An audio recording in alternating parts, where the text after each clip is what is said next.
हाय, मी नीलम. भाकरीसाठी चक्री यातली आपण एक तर गोष्ट ऐकलीस की भाकरीसाठी चक्री, तर त्याच पुस्तकातील साधना झाडबुके यांनी स्वानुभवावर लिहिलेलं हे पुस्तक आहे बरं का.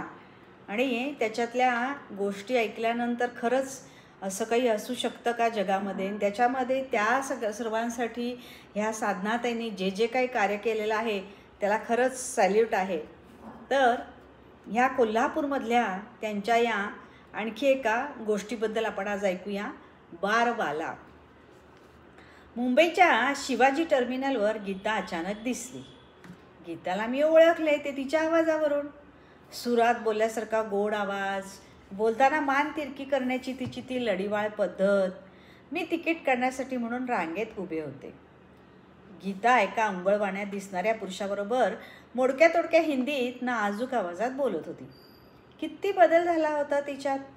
एकेकाळी सुंदर असणारा तिचा चेहरा सुजल्यासारखा दिसत होता. सततच्या मेकअपमुळे चेहऱ्याचे मूळ सौंदर्य हरवले होते. नाजूकपणाची जागा आता बेडोलपणाने घेतली होती. बोलके काळे भोर डोळे धुंद दिसत होते. लांब सडक दाट केस आता कमी झाले होते. मी तिच्याकडे निरखून पाहिले. तिच्या तोंडातील पान, तिची ती भडक साडी, ती साडी नेसण्याची पद्धत, पचकन थुंकण्याची सवय तिच्या व्यवसायाची कल्पना देत होती. गीता रस्त्यावर उभे राहून वेश्या व्यवसाय करत असणार हे समजायला वेळ लागला नाही. तिचे माझ्याकडे लक्ष गेले, पण मी हाक मारायच्या आधीच तिने गर्दीचा आधार घेऊन काढता पाय घेतला. तोपर्यंत माझा नंबर तिकीट खिडकीपर्यंत आला. तिकीट काढून मी पुण्याला जाणाऱ्या ट्रेनमध्ये येऊन बसले. ट्रेन सुटली आणि गीताचा भूतकाळ माझ्या डोळ्यासमोर उभा राहिला. तर बारबालांच्या समस्यावर आधारित शोध निबंध तयार करण्यासाठी मी म्हणजे साधनाताई बरं का मुंबईतल्या अनेक बारना भेटी दिल्या होत्या. त्याचवेळी चेंबूरच्या डायमंड बारमध्ये गीता भेटली. माझ्या अनेक प्रश्नांची तिने धीटपणे उत्तरे दिली आणि नकळत गीताशी जवळीक वाढली. एकदा अगत्याने खारच्या घरी घेऊन गेले. उच्चभ्रू वस्तीत तिचा फ्लॅट होता.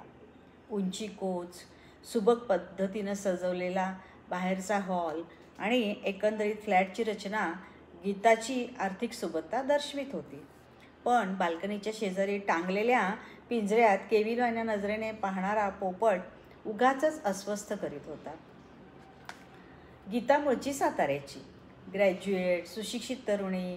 कॉलेज जीवनात एका चांगल्या प्रतिष्ठित अशा श्रीमंत मुलाकडून तिचा प्रेमभंग झाला. त्यानंतर संपूर्ण पुरुष जातीबद्दलच तिच्या मनात तिरस्कार निर्माण झाला आणि आपल्या उरलेल्या आयुष्यात पुरुषांना आपल्या तालावर नाचवायचे ही ईर्ष्या जणू तिच्या जगण्याची साधन बनली. गीताचे वडील एका छोट्या कारखान्यात टर्नर म्हणून काम करीत होते. आई घरकाम करीत असे. येणाऱ्या तुटपुंजा पैशात घर चालवी, तर लहान भाऊ एका मोटर गॅरेजमध्ये कामास जाई. गीताने एका दवाखान्यात रिसेप्शनिस्ट म्हणून नोकरी सुरू केली. नोकरी करीत असतानाच तिने दवाखान्यातील डॉक्टरना आपल्या प्रेमाच्या जाळ्यात अडकवले. ही तिची पहिली शिकार होती बरं का. भरपूर पैसे मिळवणाऱ्या त्या नावाजलेल्या डॉक्टरांचा तिने अनेक प्रकारे गैरफायदा घेतला आणि त्यांना पूर्णपणे कफल्लक केले. ही गोष्ट गीताच्या घरी कधीच समजली नाही, पण वेळ झाला होता. गीताच्या जीवावरच घरचा डोलारा उभा होता. बाप थकला होता, आई अशिक्षित होती आणि लहान भावाला तिच्या जीवावर गॅरेज मालक बनायचे होते. त्यांनी गीताला स्वातंत्र्य दिले. त्या दवाखान्यात येणाऱ्या श्रीमंत पेशंट्सना आणि गावातील कित्येक धनवान तरुणांना गीताने आपल्या सौंदर्याची भुरळ घालून अक्षरशः नाचवले.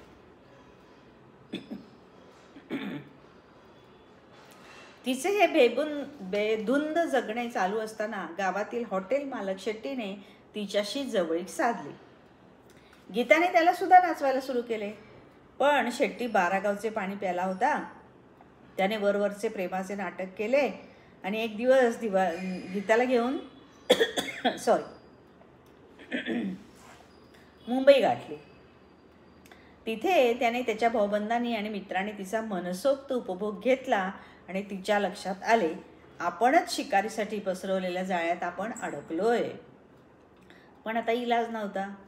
आपणच आता मागे फिरणे तिच्या हातात नव्हते आणि तोंडाला रंग फासून खिडकीत उभे राहणेही तिला मान्य नव्हते.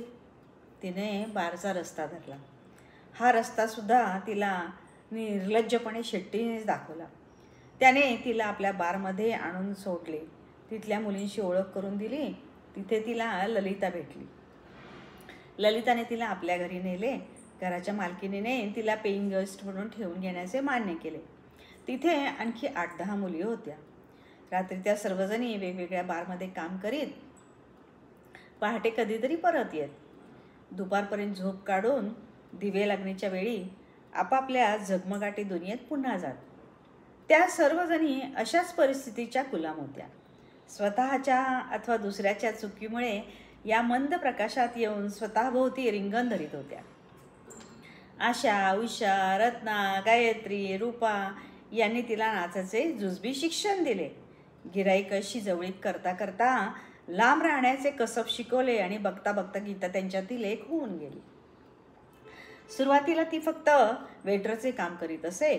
नवीन असताना तिला सोड्याची, शीतपेयाची बाटलीसुद्धा नीट उघडता येत नसे. टेबलावरचे गिराईकच मग चेष्टेने कधी गालावर टिचकी मारत आणि तिला बाटली उघडण्याचे प्रशिक्षण देत. जाणकार गिराईक तिचा नवखेपणा हिरत, तिला मुद्दाम त्रास देत. पण अशा वेळी तिच्या जीवाभावाच्या मैत्रिणी तिच्या मदतीला येत.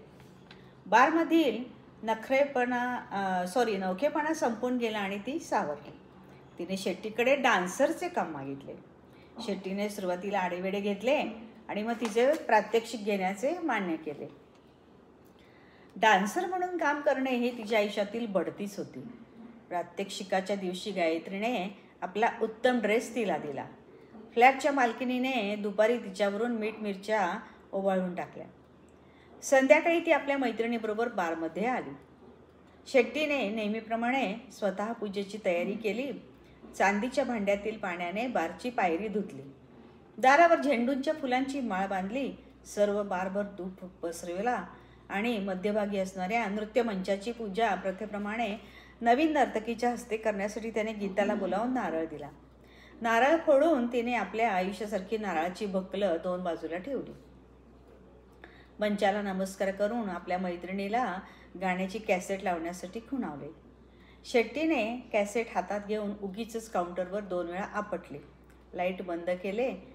बार सुरू होण्यास अजून अर्धा तास बाकी होता. तेवढ्या वेळात तिचे प्रात्यक्षिक होणार होते. त्याने आवाज वाढविला आणि सुरू झाले तिच्या आवडत्या हिरोईनचे जयंतीमालाचे गाणे.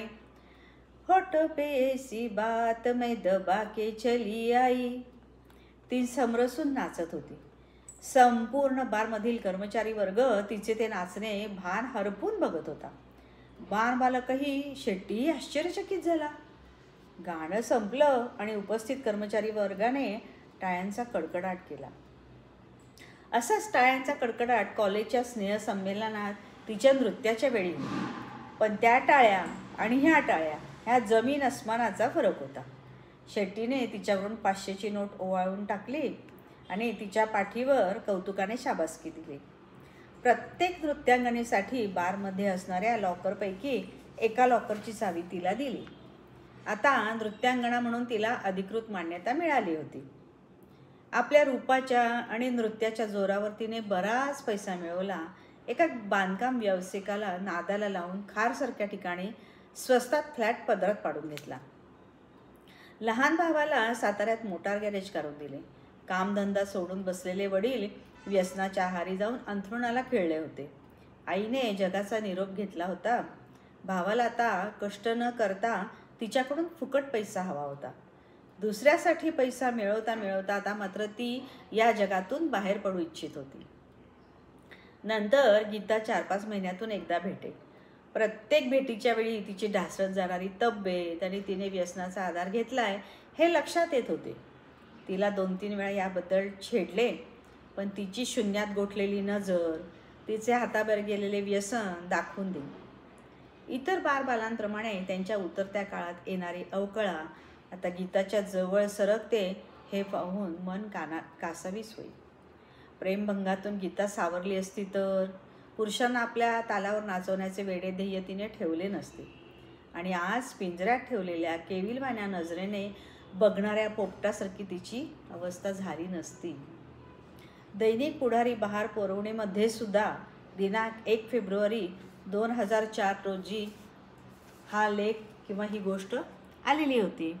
तर अशाच यांच्या या आणि आणखी वेगवेगळ्या छान छान गोष्टी ऐकण्यासाठी माझ्या दोन्ही चॅनलला बोलकी पुस्तके आणि सप्तरंग 594 या दोन्ही चॅनलला सबस्क्राईब करा, लाईक करा, शेअर करा, कमेंट करा आणि अशाच नवीन वेगवेगळ्या गोष्टींसह आपण भेटत राहू.